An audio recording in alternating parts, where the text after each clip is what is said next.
नहीं, हमारे पास तो अभी तक आया नहीं।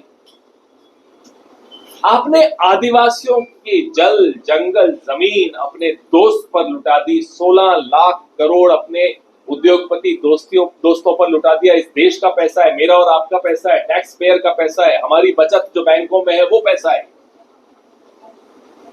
इतनी महंगे दोस्त, भगवान के अवतार हो, इतने महंगे दोस्त रखते हो, आप हो कौन? नौजवान, किसान, आदिवासी, छोटा व्यापारी, मध्यम वर्ग, नौकरी पेशा लोग सब क्रोधित हैं, सबके मन में गुस्सा है।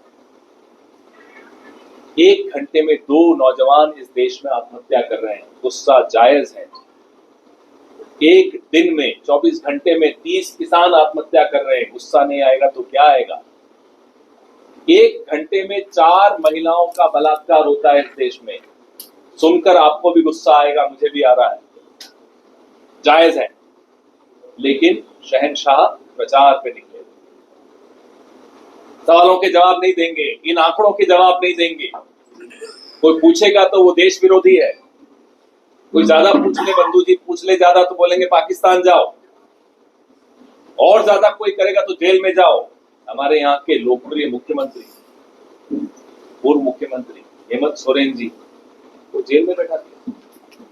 क्यों? क्योंकि आदिवासी अस्मिता है, वो झुकेंगे नहीं इनके सामने, ये बात शहंशाह जानता है। तो जो झुकता नहीं है वो सलाखों के पीछे चला जाता है। क्या कसूर है उनका कि वो आदिवासी हैं, कि वो इनके आगे झुकता नहीं है, झुकते नहीं है? कारण बताइए। दुख दूसरी भावना। दुख इस बात का है कि जिसको खुदा माना वो पत्थर भी नहीं। धोखा, देश का राजा जब देश को धोखा देता है तो आने वाली पीढ़ियां तक बर्बाद हो जाती हैं। यही हो रहा है इस देश में। कोई कुछ पूछ ले तो दाएं बाएं की बात करेंगे, हिंदू मुसलमान की बात करेंगे, साउथ वर्सेस नॉर्थ की बात करेंगे। कब तक आप लोगों का ध्यान बांटोगे? तो दुख भी जायज है लोगों। और एक भय है, एक चिंता है।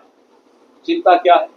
चिंता ये है कि शायद ये आखिरी चुनाव होगा। अगर ये जीत गए किसी गलती से तो इसके बाद चुनाव नहीं होंगे, संविधान खत्म कर दिया जाएगा बाबा साहब अम्बेडकर। और इस संविधान से नरेंद्र मोदी की पार्टी को, नरेंद्र मोदी जी को खुद को क्या दुश्मनी है, ये इतिहास आप पढ़ लीजिए। इन लोगों ने, इनके वैचारिक पूर्वजों ने संविधान की प्रतियां जलाई हैं। ये इतने खिलाफ रहे हैं संविधान के, ये आरक्षण के खिलाफ हैं। तो जब राहुल गांधी जी कहते हैं कि आदिवासियों के साथ न्याय होना चाहिए, दलितों के साथ न्याय होना चाहिए, पिछड़ों के साथ न्याय होना चाहिए, तो इन्हें बड़ी चिढ़ मचती है। फिर ये राहुल गांधी के खिलाफ अरबों रुपए खर्च करके दुष्प्रचार करते हैं। पिछले 10 साल से आप देख रहे हैं क्या कर रहे हैं। पैसा बहुत है इनके पास। इनके दोस्त टेम्पो भर भर के पैसे भेजते हों, उनको क्या कमी? टेम्पो का एड्रेस एक ही होता है बस, कि कहां जाना है वो माल एक ही जगह उतरता है। चिंता इस बात की है कि इनके अपने नेता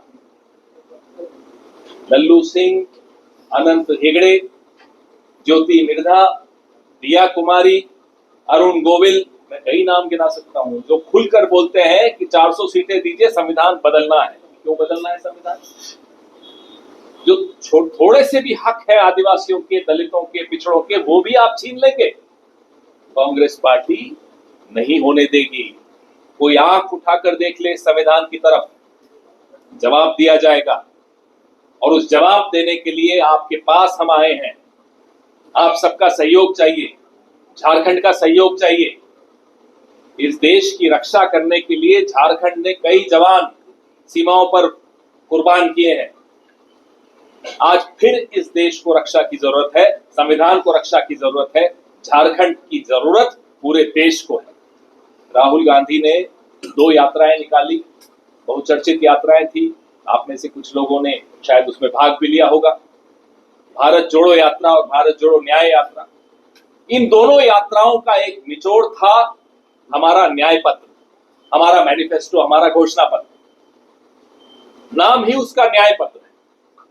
और ये हमारे प्रधानमंत्री, ऐसी डिग्री मैंने कभी सुनी नहीं, आपने सुनी हो तो बताओ, एंटायर पॉलिटिकल साइंस में एमए किए हुए, कभी सुना ही नहीं होगा इस डिग्री का। ये ऐसी डिग्री, चमत्कारी डिग्री है जिसमें आप किसी का मैनिफेस्टो बिना पढ़े उसके बारे में कुछ भी झूठ बोल लेते, जैसा कि ये बोल रहे हैं। हमारा मैनिफेस्टो पढ़ लेते प्रधानमंत्री जी तो आपको समझ में आता कांग्रेस क्यों 75 में से 55 साल सरकार में रही है। क्योंकि नीयत अच्छी है, आदिवासियों के पक्ष की नीयत है, दलितों के पक्ष की नीयत है, पिछड़ों के पक्ष की नीयत है, किसानों के पक्ष की नीयत है, मध्यम वर्ग और व्यापारी के पक्ष की नीयत है, महिलाओं के पक्ष की।